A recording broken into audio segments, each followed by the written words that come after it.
Hello, everybody. Welcome to Ludington, Michigan. Hanging out here at Bish's. I think I just swallowed a bug. Oh,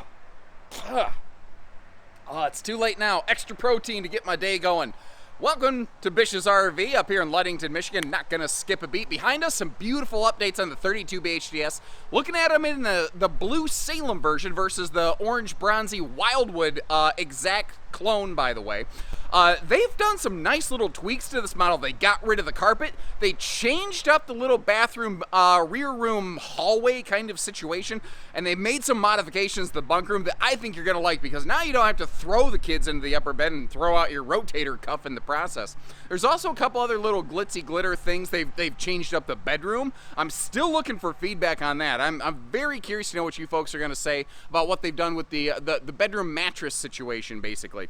But this is a floor plan, like, if you're like, listen, man, I've got a couple kids, I got a couple dogs, like, I need a lot of space for everybody. If we're stuck inside this thing on a rainy day, I need room for all them bodies. This is going to be a very good fit. It's also going to be a good fit if you're a little bit taller than the average bear like me, partially because it does have a taller ceiling, and also partially because of those bedroom changes that we're going to get at. It has an enclosed and forced air heated belly, direct entry bathroom, which might feel weird, but it keeps so much dirt from getting tracked through the RV. It also has a big camp kitchen with a rather uncommon but kind of classic rear bumper swing around grill, which leaves room for a real sink in the outside kitchen. How many big outside kitchens do you find nowadays? It's like they become as rare as hen's teeth and fine as frog's hair. But one with a sink on top of that? Hallelujah! Ooh, I might have a career dressing up in drag and doing some ladies opera. I'll have to think about that a little bit. In the meantime, let's get inside. Let me know what you like. Let me know what you could do without, what you'd change given the opportunity, and hit subscribe if you appreciate how we show you the good with the bad. So when you're looking at a floor plan like this that everybody and their brother builds, how do you choose which one to go with? That's what I want to hit on in this video. I want to hit on the things that make Salem and Wildwood different. And if you like those features, then maybe this is the brand for you. And if they don't do anything for you, if the special qualities that help define this brand you're like, that's lame, dude. I don't like that. I don't care about that. Well, then I would recommend not buying this RV. I don't believe you're going to enjoy it. I will admit she is painfully lacking on door side window coverage, but I kind of feel like this is the sort of RV, and this is the class where you spend a lot of time outside with your family. And then on a rainy day, this one gives you that sanity space where you can be like, go to your room, kids, and you can send everybody back there. But again, you know, if you got like a couple dogs or something, some big dogs, some little dogs, you have room for everybody. It even feels more roomier due to the fact that it has a 6'9" ceiling as opposed to 6.5. A lot of RVs have a 6.5 sidewall and then a vaulted ceiling. So this is actually a bigger cubic foot all the way around. And you'll find, kind of like the door side windows thing, I'm pretty straightforward about stuff. Like, I love that they give us a cross breeze window here, and it gives us a perfect view of the side of the bunkhouse slide box. Wah, wah. Anyway, white accent light above the slide, that is a +1 point for me. That's my personal nerd preferred preference over the Labatt blue lighting. Nerdy as I am, the lightsaber look is not my personal favorite thing. You may also notice for 23, they got rid of the carpet in the full-blood Salem and Wildwood, as opposed to Cruise Light Next Light that went carpetless last year. The VersaLounge has made a return again, and I'm just shocked. I'm just shocked that no other manufacturer has done the RV R&D, which stands for rip off and duplicate, in case you didn't know. But now I called it the VersaLounge. If you didn't know, take a look at the backer. Like, you're looking at this, you're like, that's a tiny little L-bench U-dinette. Watch this. Flippity flop, and it changes itself around. You could make it a traditional U-dinette and sofa with full storage down below that. But of course, you've got the blackout roller shades and the fact that that folds down into one just, I don't know, 12 or 14 foot long, whatever, super slide, super sleeper. So that if you need to give everybody, including adults, a place to sleep, this is a camper that can do it. Now, they've also updated the flooring. I'd love your opinions on that. It sounds like Salem and Wildwood have been wanting to use this for a couple years and just had to burn up their old stock. But they changed this over here, and I kind of like it because we still have some storage. You saw a couple of those little easy slider totes. You saw the storage in there. But now we've got like a really good dedicated coffee bar appliance station right here. And the cool thing is that does not come at the cost of a pantry. A lot of manufacturers might do something like that and go, yeah, you know, now you don't get a pantry. Well, now you still do. By the way, if you're having trouble keeping like your front bedroom or rear bunk room cold, this might be why. Handy little pro tip from Uncle Josh. If these vents are open, most of your cold air from the AC dumps right here. Flip those shut and whoosh, it starts busting back through the vents. But remember, you might have two of those. And you have the option of upgrading to a larger 15,000 BTU air. And this floor plan can also be built with 50 amp service instead of the standard 13.5. Now, speaking of standards and options, that is the standard 12 volt DC compressor fridge, which is a little over 10 cubic foot in capacity. It's also far faster cooling as compared to a gas electric two-way, but you can swap down to, or I guess over. I don't want to sound like I'm negative against it. You can swap to a 6 cubic foot gas electric two-way. I think you're going to find very few dealers actually building it and stocking it that way, but that's just my theory. Taller ceiling, taller shower, and that is a full medicine cabinet on the wall right there. Now, while we're still talking about the bathroom, I've jumped back to the front living room here, and I've made no secret about the fact that I don't prefer it when there's no windows. Windows? With a T? Why a T, dummy? Windows in the entry door. There we go. Nailed it. That being said, I don't mind that, and I might actually prefer it in the bathroom, although I think my number one personal preference would be a frosted glass door right there. But what is your take? What would your preference be on that one? There is a sliding pocket privacy door here for the rear bunk room, but the thing is, this could be so much more than just a bunk room. First of all, like everybody and their brother builds something like this with the bunk and the slide. Little differences here in this brand. Again, it's still carpetless back here. You've got that handy little rainy day chalkboard kind of space right there. But this also has the VersaBunk, which can fold down into a Camp Queen. Now, what's really cool about this, you could totally pull that out of the way and do the Bish's blockhead yoga system. I had to do that because nobody really wanted to come to my Screaming Stress Yoga series after last time. But you may have also noticed, I was quite shocked and surprised. I could lay down head to toe in that bunk and I could fit. Now, I wasn't able to go tiptoes and stretch out like a ballerina. My ballerina days are numbered. Now, I love this. They changed this up. Instead of having that wooden dowel rod ladder that hurts your feet, they created a stairway to bunk heaven. I don't know. I don't know what else to call it. That didn't exactly work the way I was hoping it would. But it's also pure storage, which is really cool. And again, there's a better look at the sliding door for the rear bunk room here. Now, we've pretty much covered most of our living room and seating stuff, just to kind of give you another look around. This is not an RV with like an awesome direct-facing entertainment center. However, if you're sitting over here in the VersaLounge corner, or sitting at like the one of the dinette bench that faces forward, it's actually not too bad in that regard. If you're going to add a TV to it, they let you pick. It's dealer's choice, as I call it. But again, it's not a direct-facing entertainment center. I don't feel this is we're going to just live inside the camper watching TV all day kind of floor plan. Now, you may notice just wide open, almost not even a shoe garage, just a wide open gap here. You can load up shoes with that accent light. And you can see my feet now because they're now putting a mirrored front on that fireplace, which is a little interesting. And I think kind of go, ooh, crap, hold on, storage. Let's open it up right there. Big wastebasket space, and they have a thing they call Active Susie instead of a Lazy Susan. And it's going to sound funny, but by putting 3 drawers inside of that door, they're actually able to create more storage space at less cost, because one door costs less than 3 drawer fronts. That might sound silly, and maybe you don't like that, but that is the reason why they do that, just in case you're curious.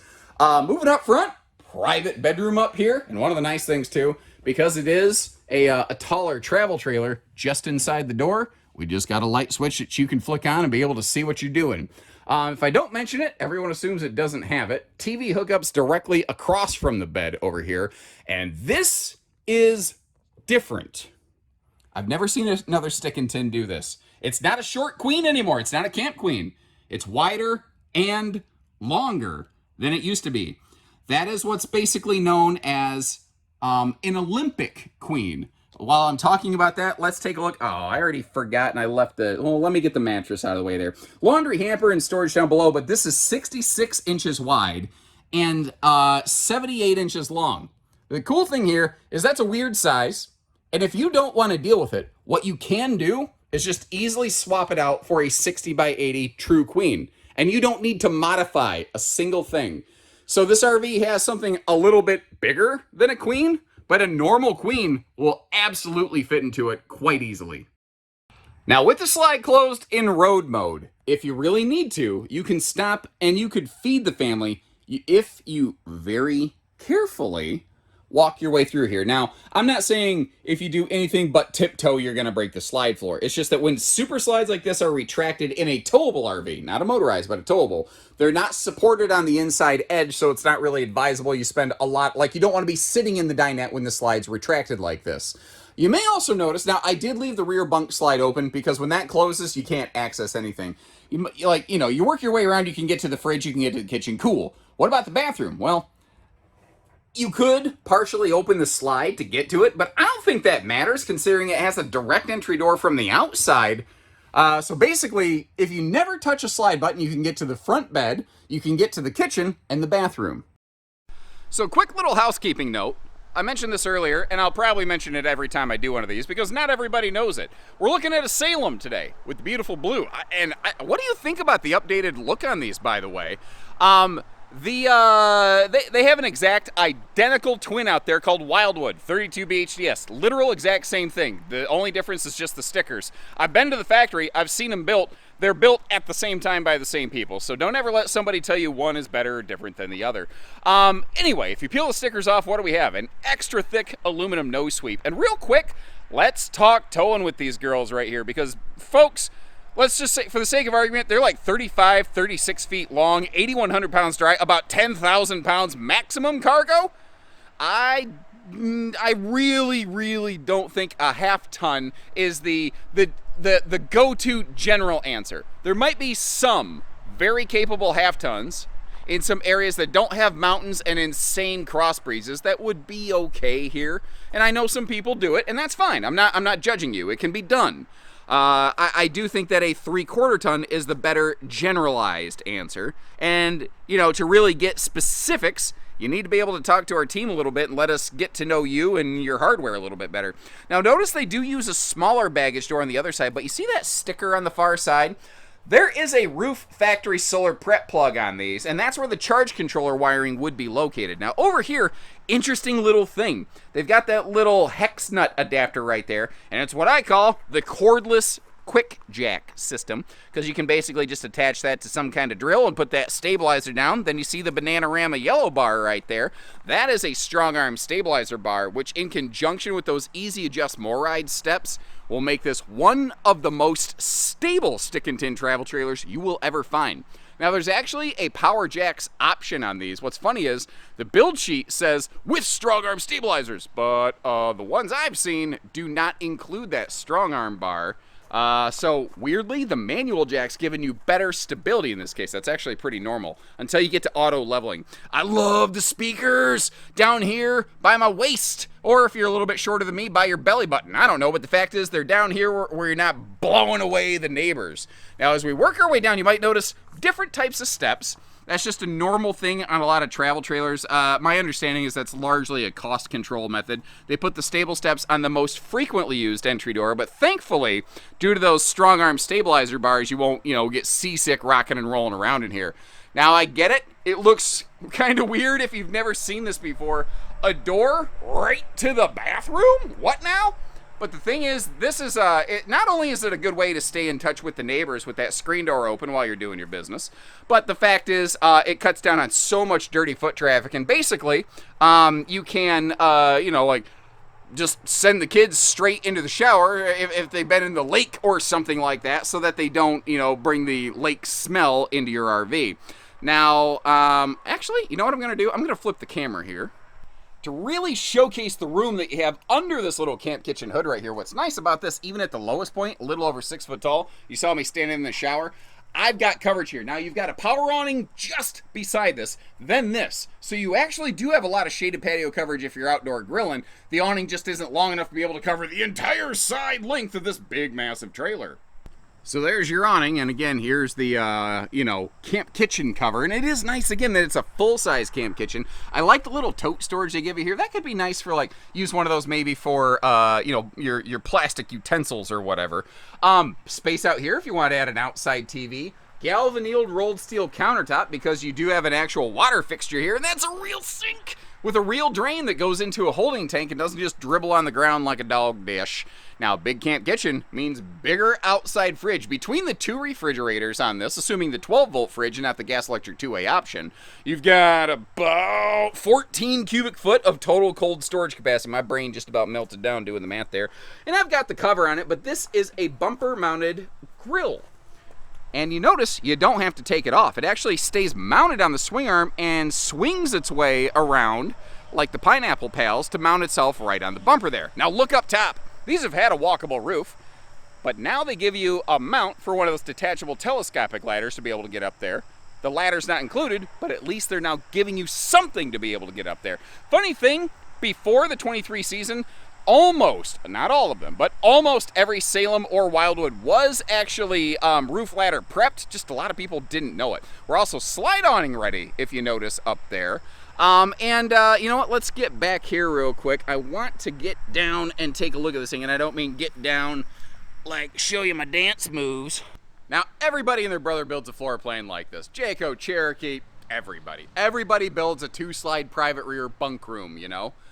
If you're wanting to save a little weight, if you want to save a little cost, if it's just beyond where you want to be, take a look at this one. This is the 29V Bud. I'll try to remember to leave you a link in the video description, and if I forget, leave me a comment, and I'll update things and send you a link to it.